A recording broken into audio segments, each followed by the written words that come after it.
bonjour, I'm back, and yeah, been up to what you said, what I said I would be. So, well, I did some extra bits. Started doing the glass embankment here using just coarse turf and a load of bushes, because that's like won't be touched. There'll be a load of trees up here as well, and I'll carry on this fence going around here, and then there's like a concrete slab fence that I need to buy, because I checked down there and it's all made out of concrete down here, and then that's the cutting down into the cul-de-sac, which all exists. I don't think I'll walk down there on my little show, but of what I was doing, but that's all there. I've already shown you the trees, so yeah, just all this bit I've just done. Just run out of scenic cement actually to seal it all, so some of the coarse turf might move. Need to get some more. I've used PVA to do the fence and that, so that still needs to dry as well. That's a little bit lighter, and then carried on the road, put a zebra crossing in. I thought at the same time maybe I'll show you some of the things that I've won as well. So before I even started, I won loads of things, like this is why eBay's the bollocks. So I got a couple of post boxes, most of it's scaled out, a couple of scene crafts as well, skips, modern signs, autofocus. So I've got some modern signs, which is going to be brilliant because it's got one for a humpback bridge, so I'll be sticking that like up there. That's a one-way bit over here, so that'll be good for putting the no entry sign at the top of the hill. Give away 50 yards, be using that one as well, because that'll be up here, because obviously you've got to give away to people pulling out of here. What else have I got? Roundabout, I don't know if I'll have a roundabout. 30-mile-an-hour sign, yeah, they're definitely used. Patrol, there's one there to say like kids crossing, because the school's over there. So yeah, there's quite a lot that I'll be using. I'm going to go get some of the layouts for you, lit militia beacons. I did win some militia beacons, but I put them straight back on eBay when I found out you could buy them with lights in. Got a telephone box I won, so I'll stick that in somewhere. I made sure I won one London telephone kiosk, because there's actually a disused one next to the pub that's not actually open, it's all been smashed up, but there's one that's been left there, so just to try and keep it the same, I'll put that in. Got my civil engineers and builders to go with my building site details and tools, because I'm going to have like a house or bungalow being built over here. Oh yeah, and I won on the cheap, like both of these for like a tenner, which is the Beko signals, platform starter, which will go here, because this is the line for leaving and this is the line for coming in, so there'll be a signal over there somewhere, maybe at that end. If not, there'll definitely be one at this end, because that's where they come in, and then there'll be a platform starter for here. On this platform, that's why I've got the wiring going in, and then there'll be a signal at the end of the platform. Won some bicycles, so I can stand some of them up. I'm thinking of standing some up over here actually. There's still going to be a paved area as you come in. So yeah, won quite a lot of stuff. Got a modern bus shelter as well, so I'm quite chuffed about. Got that. And then, I don't know, I didn't show you the factories, but I've got the low relief factory that I'll put in the background, just to make it look like a massive industrial park. I've also got like another one down there, a low relief one with doors in it, just because for some reason there was a sale on one of the eBay shops and they were selling them half price, so I grabbed one of them, but I don't know if I'm going to use it now, because limited space, and I think a lot of it's just going to be, well, I want to get the Backman do like a lorry depot where all the lorries pull up to and get loaded, so I want to get that really and put that at the back, so I'll have like a big yard, and that'll have all the I'll be able to put all the trucks into like sidings and bays, and then some of them will be covered and it'll be like an unloading bay, and then at the end of the unloading bay I want to put like the lorry depot, so it looks like they're being unloaded and going straight onto lorries, and so like a distribution centre. But yeah, just been placing everything, trying to get an idea. Need to drill some holes in the platform now to get some lights. But now that I've got the remember, I completely forgot that I had this. I need to, I could probably put some of the vending machines in. Maybe put one around where the toilet is. And then if I do put this in on there, after I've cut it down, I could put all the clocks and the dispatch TVs in there. So yeah, I think a load of the stuff I've got good. The scenery is so much fun, but I need to get back onto putting the track down, get the motors in for the points, and then get ballast in, and then that'll all be done. So I'm back, and I've done a lot more than what I said I probably was going to do in that video. So yeah, I was showing you all the stuff I've won, or like what I've so far got in my little collection of bits for scenery and everything like that, and signals. But yeah, I said I was going to get the fencing done, so there it is, curved in. I've also decided on my station fencing. Got some GWR spear fencing from Ratio in black, which I think goes really well because the waiting room's got like black guttering, as you can see. So I think that goes really well. Hopefully you guys like it too. This is my first time doing a layout, so this is why I'm trying loads of different things, because I haven't done any of it. And I wanted to practice it really and make sure I was doing it right. It's my first time doing DCC, it's my first time soldering the track, and it's my first time doing any sort of scenery. Everything is my first time, so because of that I've wanted to try out all the different bits, because then I know if I can do it in a little area like this, I'm pretty confident that the rest of the layout will look really good.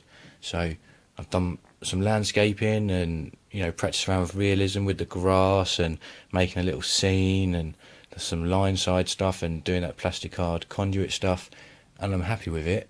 And I'd like to say that yeah, it looks really good, and I can probably get away with doing it for the rest of the layout. That was the first bit of track weathering I did, and it's probably a bit messy in comparison to the bits I did afterwards, which I think look a bit better.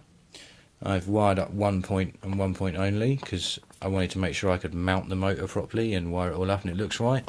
I then started practicing more with doing scenes, and I think this one looks probably a bit better than maybe the line side, but the weathering I think is quite good on the line side box, because I don't know, the Hornby stuff looks too pristine sometimes. Yeah, and hopefully you guys think it looks good too. Some other things have changed, so I've got some shoppers. So the he's like covering up a bit of path that went a bit funny with some liquid, because it like made some of the discolouring in the printing. But he covers it up pretty well, and the shadowing on him makes it look good. So that's good. I like that. I want some benches. They look wicked as well. Some modern style benches. So I picked some of them up. They've got like concrete bottoms and the wood panels. Hopefully you recognise, like, you see them a lot. So they'll look good for on the platform and the roundabout. I've started mapping out the town and doing some more cleaning up, but most of all, Hatton's turned up, and now lots of flexi track. I've got my points in. I need to get this joined up to finish it off the corner, but yeah, sorry, I still haven't done that last bit of board. I'll get there. It needs to look like that one over there, so I just need a corner section of board, a little one running out of the back, and then this will be another access hatch under here, so you can get to each side of the fiddle yard. But it's coming along, and the main reason for this video is I wanted to show you Graham how I only use 2 droppers on my points. So Graham Falston, he makes a layout called Lakeside. If you want to see the fastest layout builder in the West, that is Graham Falston.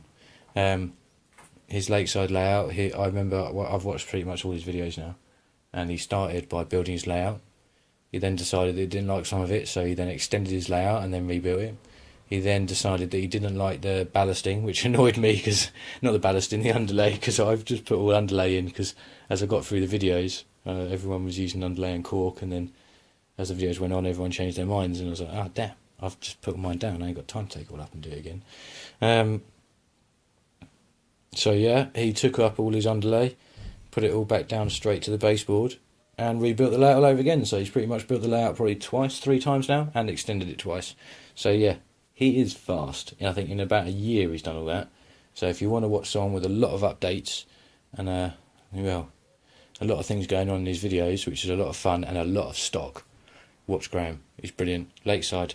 Another person who I'm really proud who's now following me, because I love his videos. The detail on his layout is amazing, and it's brilliant. You know, he hasn't probably got as much stock, but it doesn't matter. He could run the same train round over and over again, and I would love it. It just looks so real. So that's Glebro Junction. I don't know.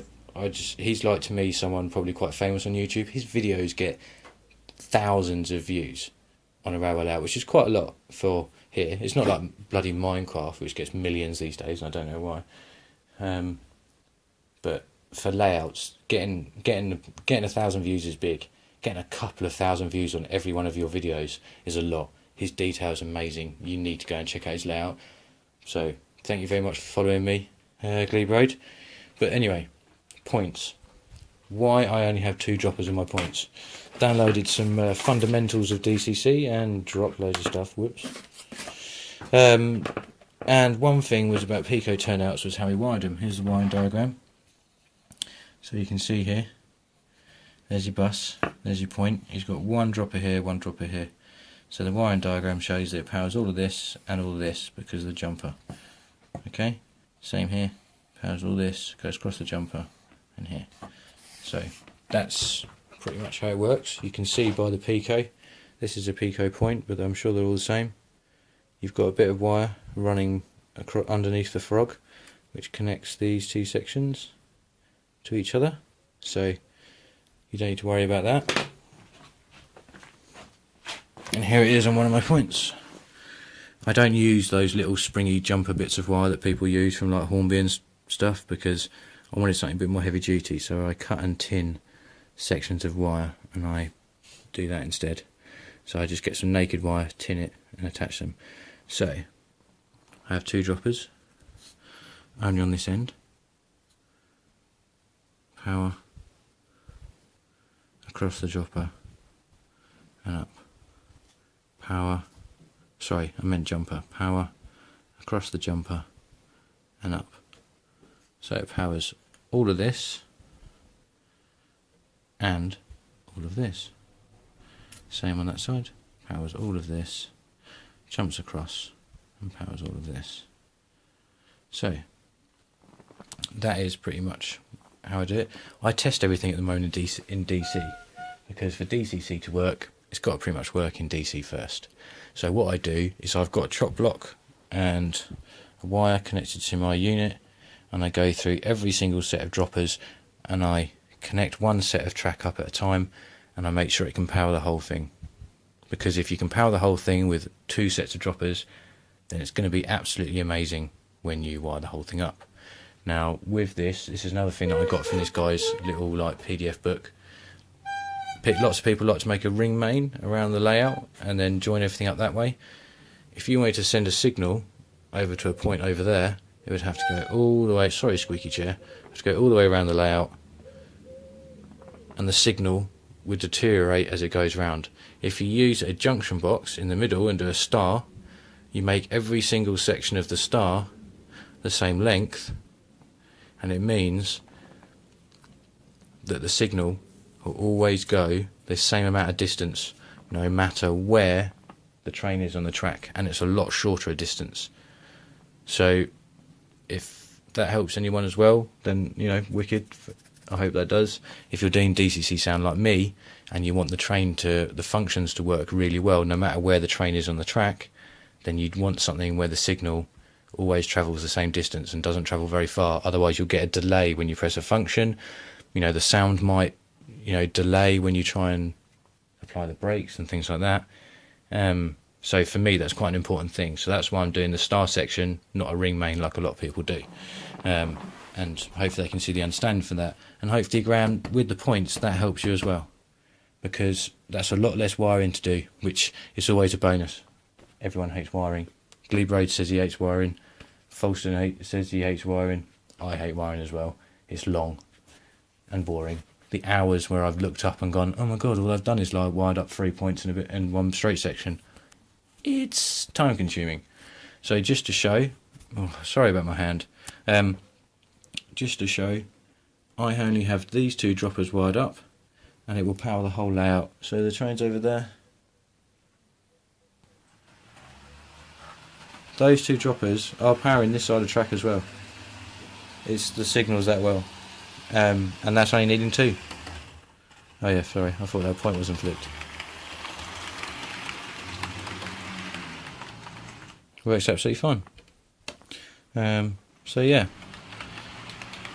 if you want to try using only 2 droppers, Graham, and see what you think, I'll be very proud if some bit of information that I've done helps you, because I'm only just starting out in this, so you know, most of the stuff I do is probably wrong, but hopefully that helps you. And yeah, thank you very much for watching.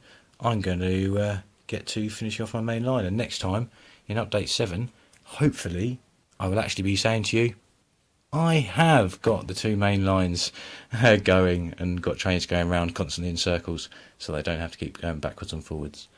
So yeah, thank you very much for watching as always. Speak to you all again soon.